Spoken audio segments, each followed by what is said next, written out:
को दिया। जो जनता मुझे आज एयरपोर्ट पे पूछ रही थी कि नीतीश वर्सेस नन, मैंने कहा देखा जाए तो इसको यह भी कह सकते हैं विकास वर्सेस जेल की लड़ाई है।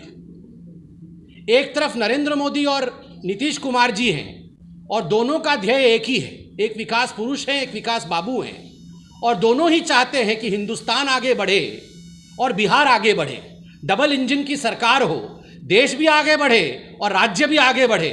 और वहीं जो दूसरा मुख्य नेता है वो जेल के अंदर है, और जेल के अंदर कोई भारतीय जनता पार्टी इत्यादि, हम जेल इस राजनीतिक दृष्टिकोण से नहीं कर रहे हैं, कर्तृत्वों के कारण से, कानून के माध्यम से वो जेल में हैं।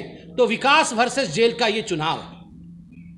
अगर सही मायने में देखा जाए दूसरे पक्ष में कांग्रेस और आरजेडी को, तो आज वहां क्या हो रहा है आप खुद बताइए।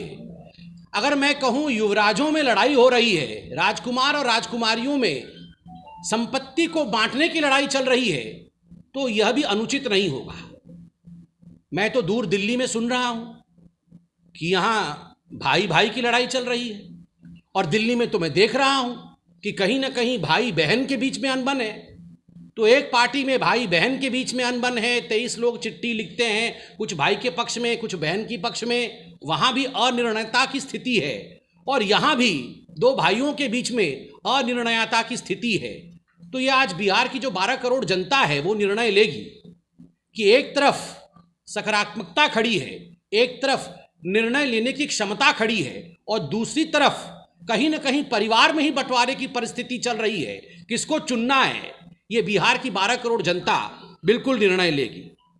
बंधुगण, चाहे कमल हो, चाहे तीर और कमान, आप देखिएगा किस प्रकार से रिकॉर्ड तोड़ मतों के साथ इस बार चुनाव के नतीजे आने वाले हैं।